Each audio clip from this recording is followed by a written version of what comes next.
Assalamualaikum warahmatullahi wabarakatuh.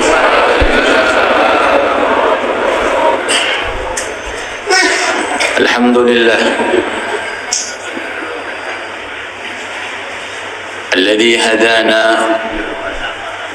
wa akramana bihidayatihi waj'alana minal hadirin. Allahumma adim salawatika wassalamaka ala sayyidil musallin wa qudwatil muttaqin wa imamil dhakirin habibina wa syafi'ina maulana Muhammad wa ala jami'il anbiya'i wal mursalin wa tabi'ihim wa tabi'i tabi'ihim min yawmina hadha ila yawmiddin wa alaina ma'ahum wa fihim bi rahmatika ya arhamar rahimin. Sarang-sarang bismillahi masyaallah la yasuqul khair illallah. Bismillahi masyaallah la yasrifu su'a illallah. Bismillahi masyaallah ma kana min ni'matin famin Allah. Bismillahi masyaallah la hawla wa la quwwata illa billah. Subhanak la ilma lana illa ma 'allamtana innaka antal alimul hakim wa tub 'alaina innaka antat tawwabur rahim. Amma ba'd. Yang kami muliakan seluruh pengurus Masjid Musalla, khususnya Masjid Babus Salam, beliau Yai Ainur Rafiq, beliau Yai Hasan Bisri, beserta seluruh para pengurus Masjid Babus Salam beserta seluruh para jamaahnya.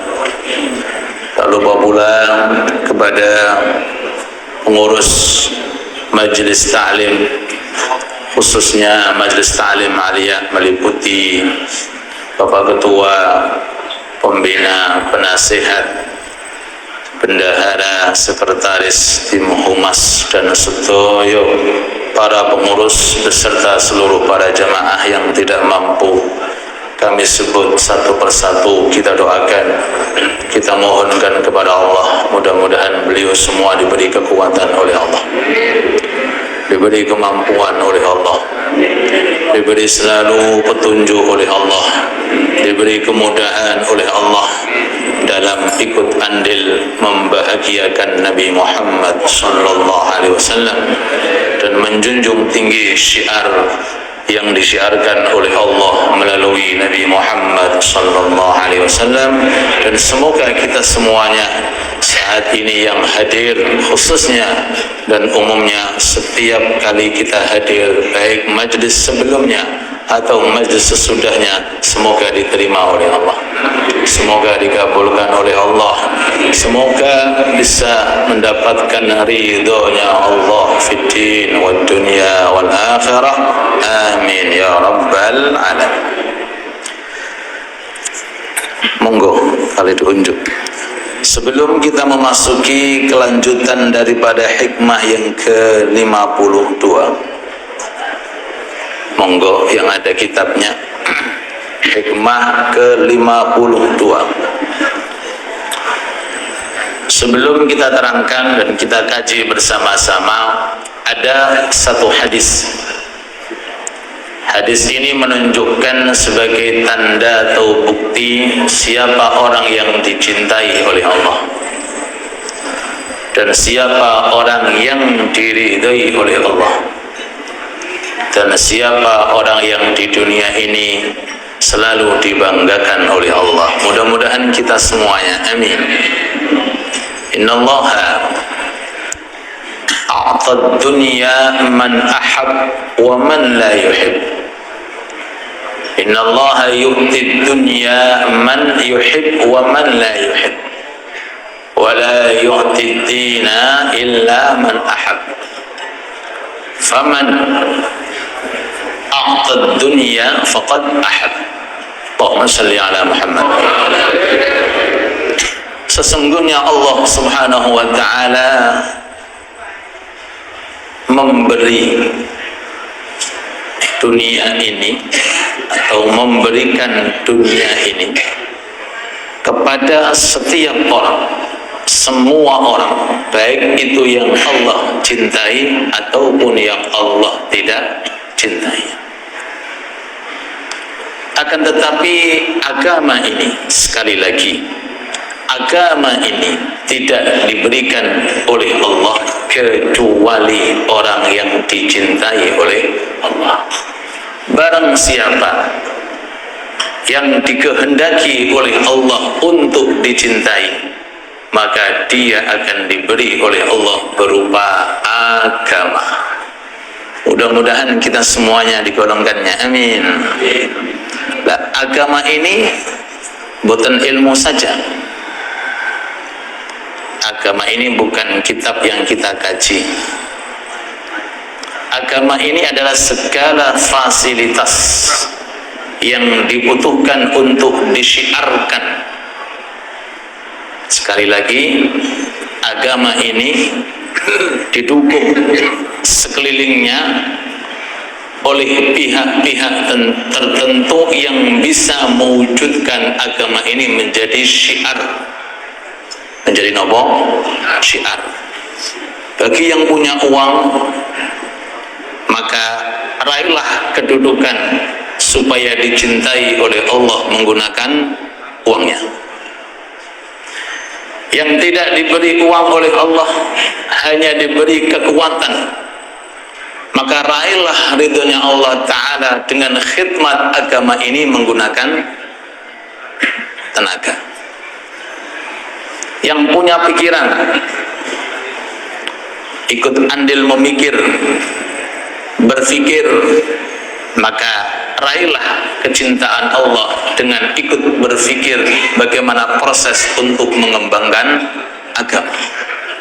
Apalagi yang diberi ilmu oleh Allah Subhanahu wa ta'ala. Bahkan yang mungkin uang tidak ada, ilmu tidak ada, mungkin pikiran pun juga terbatas. Yang penting bisa ikut hadir bersama-sama mensyiarkan agama Allah. Semoga Allah Subhanahu wa ta'ala meridhoi dan mempermudah perjuangan para pengurus majelis taklim dimanapun berada, khususnya majelis taklim aliyah kita. Mudah-mudahan seluruh para pengurus untuk berusaha mengembangkan dari segala macam bentuk bidang, semoga diberi kemudahan oleh Allah, diberi oleh Allah Ta'ala kelancaran. Begitu pula seluruh takmir, masjid, musola dimanapun berada, kita doakan mudah-mudahan beliau diberi kesehatan oleh Allah, diberi umur panjang oleh Allah, dan diberi oleh Allah Ta'ala selalu taufik dan hidayah, amin ya rabbal alamin. Niku cara sing paling gampang melok-melok. Napa? Melok-melok napa? Ndongakno tok. Napa? Ndongakno tok mawon. Kados kula ngene iki ndongakno tok mawon. Milih pundi jenengan? Milih ndongakno napa milih napa? Niki mawon model kita. Jenengan ngertos pamflet, ngertos pengumuman, ngertos pengurus. Nek jenengan boten saged hadir, boten saged mengikuti, apalagi ikut andil di dalamnya, maka minimal supados kita niki diingat oleh Allah dan dibanggakan oleh Allah, maka jangan lupa mendoakan. Dalam hadis Nabi Muhammad sallallahu alaihi wasallam yang artinya, jikalau ada seseorang dia mendoakan orang lain di tempat yang sunyi. Tempat sunyi berarti di mana? Tempat sunyi, Pak. ketika jenengan sedang tahajud, ketika jenengan sedang sendirian, ketika jenengan berada di khawah panjenengan, jenengan doaake Gusti, mudah-mudahan pengurus Aliyah berkah, majelis Aliyah berkah, Masjid Babus Salam berkah, sedaya masjid mushola berkah. Niku kalih malaikat diamini, amin. Saat ini jenengan amin pun diamini malaikat, Pak. Ayo milih pun di amin apa dongo? Nah, sing bagian dongo kan ya Robek. Hasan. Abah Fauzi. Yaqulul malak muwakkal, malaikat yang ditugaskan. Ini malaikat ditugaskan hanya untuk mendengarkan doa-doa kita. Kalau sudah doa ini dimunajatkan, maka malaikat amin walaka mithlu. Kata malaikat, amin, kabulkan doanya Gusti, dan orang ini juga berikan, orang ini juga engkau memberikannya, mendapatkannya. Terus jenengan mendoakan kepada seluruh kaum muslimin, wabil khusus orang-orang yang tenaganya diforsir, pikirannya diforsir, waktunya digunakan untuk agama Allah dengan sendirinya. Apa yang Allah Ta'ala berikan kepada mereka, maka Allah Ta'ala juga akan memberikan kepada kita semuanya. Amin ya Rabbal Alamin. Mudah-mudahan majlis ta'lim ini tambah berkah, tambah makmur, tambah diridai oleh Allah. Amin ya Rabbal Alamin. Monggo.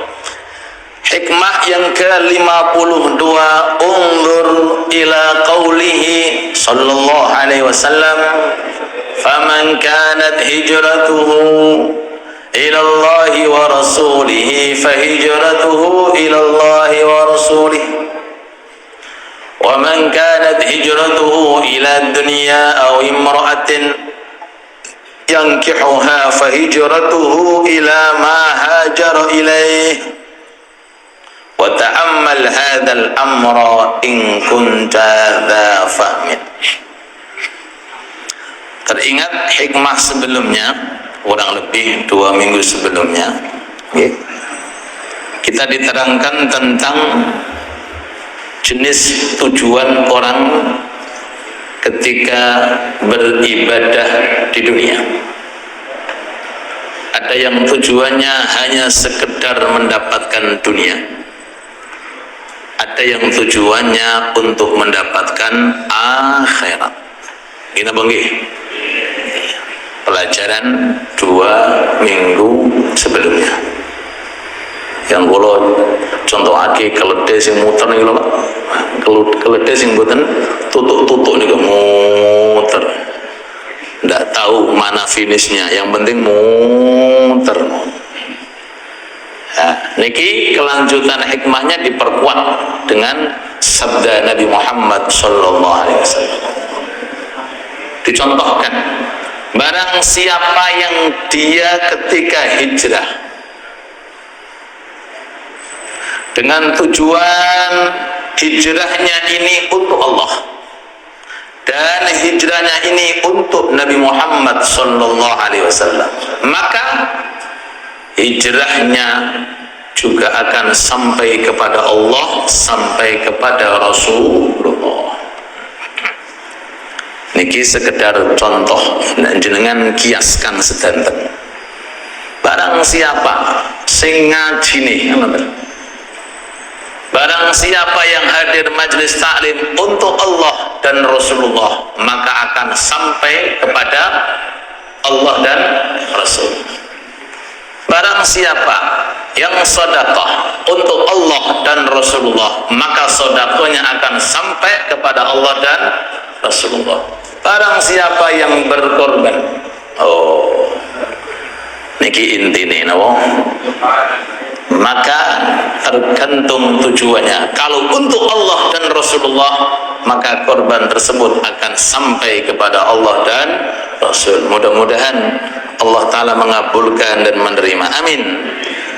Terus Lanjutnya, barang siapa yang hijrahnya tujuannya untuk dunia atau untuk wanita. Untuk apa, Pak? Barang siapa yang hijrahnya untuk dunia atau untuk wanita yang ingin dinikahinya, maka hijrahnya tidak sampai kepada Allah dan Rasulnya. Hijrahnya, waktunya, tenaganya, hartanya, sedanten boten sampai kepada Allah alias ditolak oleh Allah. Monggo panjenengan sing sebagai takmir apa sebagai pengurus majelis, tolong dibenahi niat kita. Jangan mencari keuntungan duniawi, tapi usahakan untuk mendapatkan keuntungan ukhrawi. Mangke donya niki merek piyambak. Jangan ini pengen golek donya napa digolek donya? Bapak-bapak, ibu-ibu, monggo dijawab. Jangan ini pengen digolek donya napa golek donya? Enak nanti Pak, golek yang digolek ini. Oh, ibu ngomong enak digolek ya. Ada orang itu Pak, ya Allah, hidup mengejar dunia tok, tapi dunia lari Pak. Bayangin Pak, atas kupu-kupu, atas apa nih, kinjeng, capung, capung, itu dengan gudak, tutup Pak, capungnya miber. Kita mungkin, tapi ini jenengan menang. Mungkin capungnya mesok yang hidup panjenengan. Dunia ini kok gimana? Kalau jenengan nopo mawon, urusan apa saja, tolong niat diperhati-hati. Kalau untuk Allah dan Rasulullah, maka semua jenengan dapatkan. Tapi kalau sebatas untuk dunia, apalagi untuk tadi nopo? Apa Pak? Dijawab kali Bu, wanita. Maka sing jenengan dapatkan sebagian kecil tentang dunia. Kalau bukan ngomong dunia, sebagian kecil dari dunia, dan di akhirat tidak mendapatkan apa-apa. Hadis ini, sebab adanya hadis ini dahulu di zaman Nabi Muhammad SAW, ada namanya Muhajir Ummu Qais. Dari kalangan laki-laki di kota Madinah, pengen hijrah kali Kanjeng Nabi, tapi tujuannya bukan hijrah, pengen dapat Ummu Qais, wanita yang ada di kota Madinah. Akhirnya konangan Pak,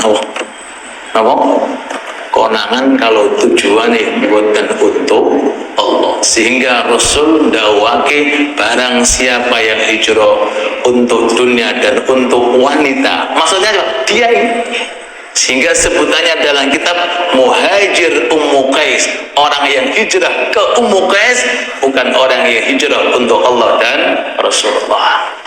Sekali lagi, mari kita berupaya untuk menata niat. Apa bawa menata niat, noto niat. Di dalam ayat suci Al-Quran, khususnya yang terkait tentang kurban, tolong diperhatikan. La yanalullah luhumuha wala dima'uha walakin yanaluhu taqwa. Allah tidak butuh daging dari korban kita. Allah tidak butuh segala sesuatu yang ada yang berkaitan tentang korban. Tidak butuh. Allah kaya. Allah napa? Kaya. La yanalallah lan. Ini kalau bahasa pondokan, tidak butuh selama-lamanya. Lan. La yanala. Allah tidak butuh. Lan. Walakin yanaluhu taqwa, tetapi yang dibutuhkan oleh Allah Ta'ala ketakwaan. ketakwaan yang datangnya dari hati. Terus ngeten neti yang korban geden-gedenan apa geden-gedenan saing-saingan iku lho, sapiku paling gede, wedhusku paling gede, ayamku masa ayam disaing-saingan bersaing-saing nggih paham? Bukan untuk Allah pamer, diriak-riakkan, diperlihatkan, itu berarti korbannya salah. Bisa juga orang-orang yang tidak memiliki kemampuan dengan sapi dan domba, hanya dengan ayam lebih cepat sampai. Cepetan pundi Pak, ayam kali domba nih laku Pak. Walaki yanaluhut taqwa minkum. Satu, tolong diperhatikan ayat. Yang kedua, in tubdu khairan au tuhfu ya'lamullah. Kita amal, kita tampakkan atau kita rahasiakan, Allah tetap mengetahui. Sekali lagi, in tubduhu khairan, jikalau kalian menampakkan apapun bentuk kebaikan, apa saja jenengan tampakkan, au tukhfu atau jenengan rahasiakan, tutup rapet gak ono sing ketok, ya'lamullah, tetap diketahui oleh Allah. Lalu buat apa kita pamerkan, kita riakkan? Kalau sudah Allah Ta'ala maha mengetahui hal yang tampak, hal yang tidak tampak. Oleh sebab itu, sekali lagi, mari kita menata niat kita sebelum kita beraktivitas taat dan ibadah, agar ibadah kita ini berkualitas. Mudah-mudahan dijaga oleh Allah, dan mudah-mudahan diridhoi oleh Allah, dan mudah-mudahan dikabulkan oleh Allah. Amin amin ya rabbal alamin. Hadirin hadirat yang dirahmati Allah Subhanahu wa taala, keluar sedikit kita membahas tentang fikih. Kenapa seseorang itu diharuskan untuk niat? Kenapa? Karena niat ini untuk membedakan ibadah kita. Kalau ibadahnya wajib, niatnya beda dengan ibadah yang sunnah. Dengan ketika sholat subuh, usolli fardhos subhi, usolli fardhos subhi, saya niat sholat subuh fardu. Tapi jenengan sholat isyraq, usolli sunnatal isyraq, saya sholat isyraq sunnah. Dari mana mengetahui? Wong gerakannya sama, mulai takbir sampai salam nggih sama, mungkin bahkan ayatnya nggih sama, zikirnya nggih sama, yang menentukan adalah niat. Satu.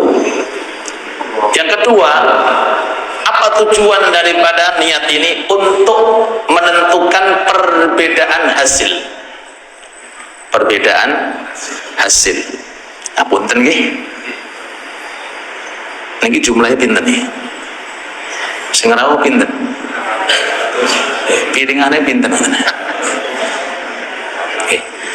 Kalau dari segi urusan yang zahir, insya Allah sama. Nggih. Kecuali sing barat ustadz mungkin beda. Mungkin sama. Kopi nih, daharannya sama. Kita nggih. Bahkan saya ngantuk-ngantuk ya podo untuk kabeh. Semuanya dapat. Tapi ketika keluar tolong dicek. Mungkin ada sisi perbedaan. Apa yang membedakan? Wong masjidnya sama, ngajinya sama, waktunya sama, keluarnya pun juga sama, niat yang beda. Makanya penting Orang-orang salaf terlebih dahulu diterangkan yu'allimuna auladahumun niyyat kama yu'allimunahumul Fatihah. Orang-orang dahulu kali putra-putra ini lupa diajarkan niat kados mengajarkan surat Fatihah. Bayangin, sholat tanpa Fatihah boten sah. Ini bagi sholat sebanyak apapun dengan berapa rakaat, berapa panjangnya, niat Fatihah enggak. Nah, kalau enggak ada Fatihahnya enggak sah. Amalan taat nopo mawon, intinya pada niat. Masih kecil-kecil nih diajari oleh bapak-bapaknya, ibu-ibunya untuk masalah niat. Nak mau sekolah niatnya mau keluar niatnya bagaimana, mau bermain niatnya bagaimana. Allahumma sholli ala Muhammad.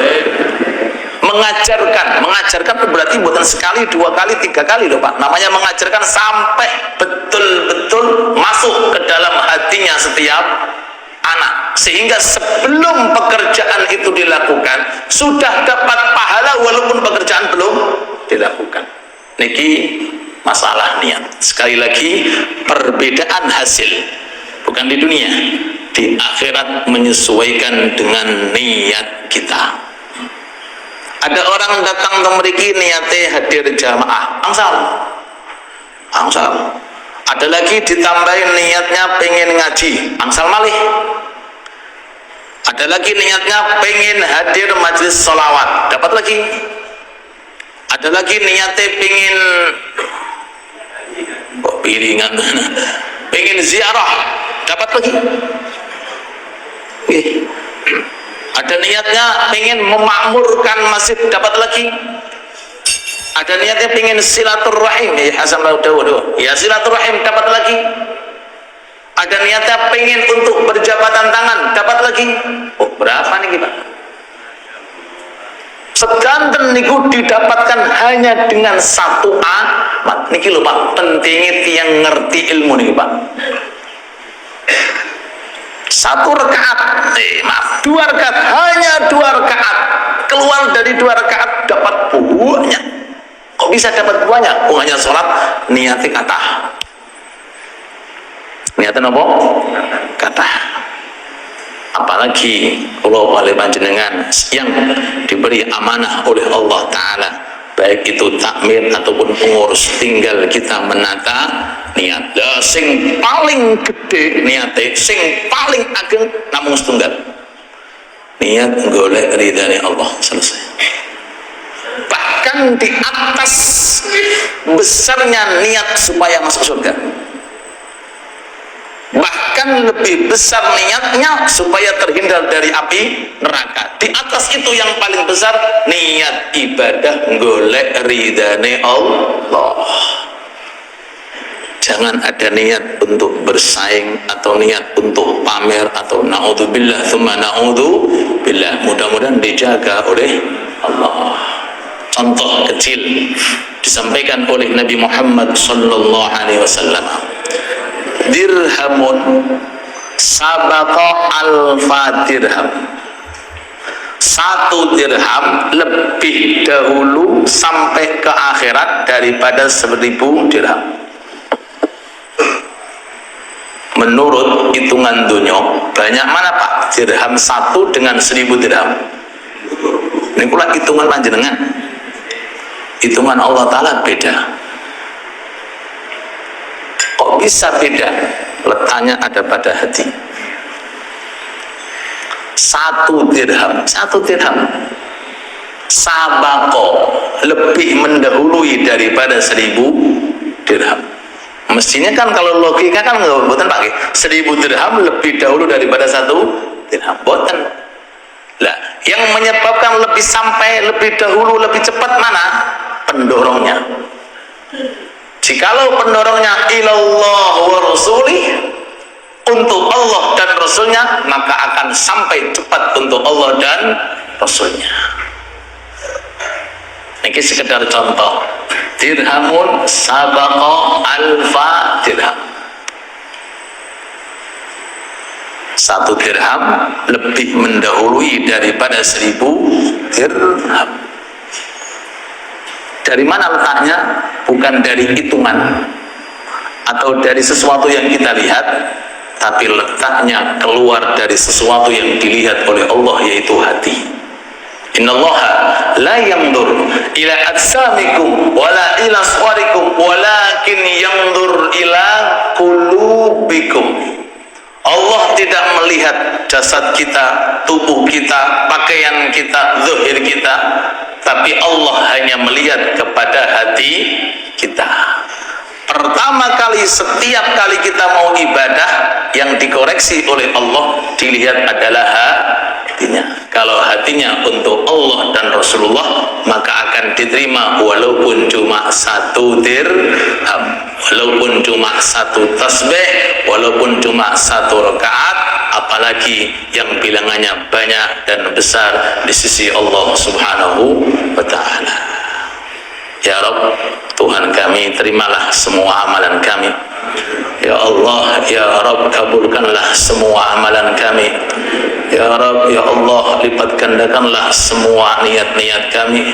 Ya Allah, ya Rabb, Tuhan kami, permudahlah kami semuanya dalam berkhidmat kepada agamamu. Amin, amin, ya Rabbal alamin. Pun sebagai penutup, karena waktu sudah masuk, sama ke isyraqnya maju.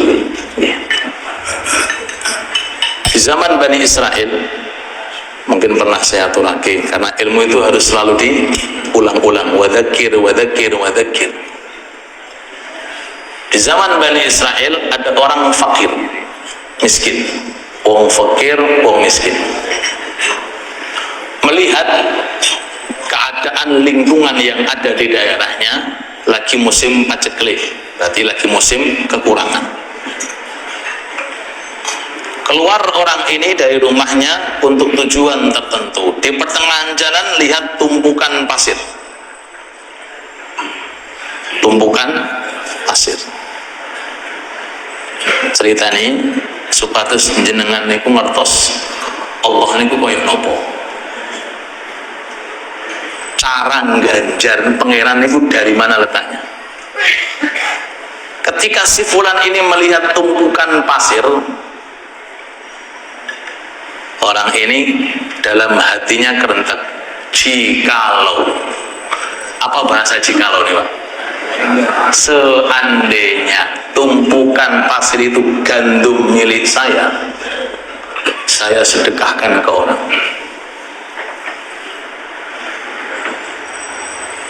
Faham? Niki Pak, muamalah kali Allah Ta'ala nggak pernah tersia-sia. Nah, dengan muamalah ambil makhluk mungkin tertolak sekali tempo, tapi kalau Allah Ta'ala nggak mungkin ditolak.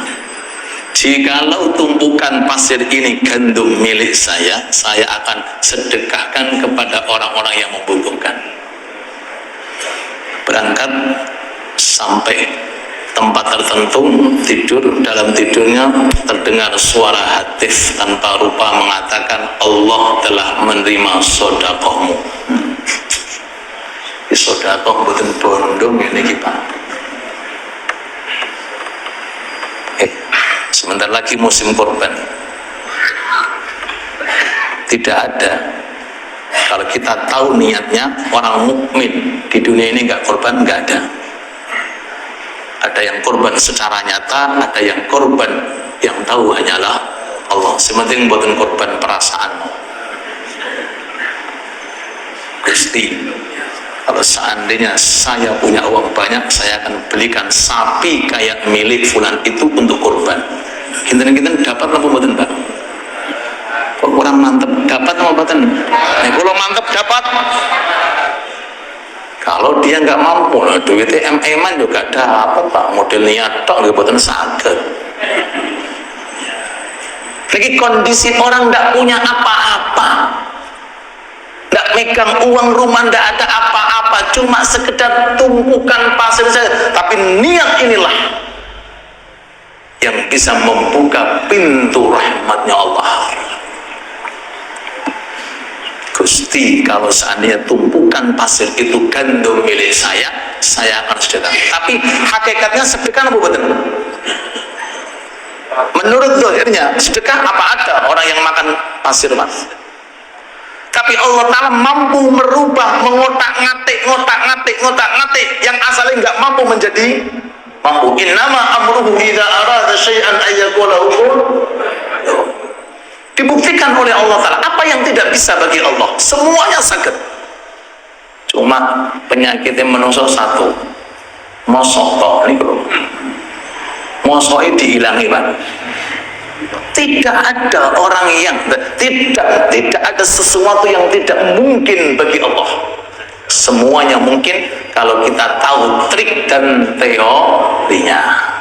Tumpukan pasir sudah dianggap sedekah oleh Allah karena keluar dari niat yang tulus, pengen sedekah tapi tidak memiliki sesuatu yang digunakan untuk sedekah. Mudah-mudahan berkah manfaat. Amin.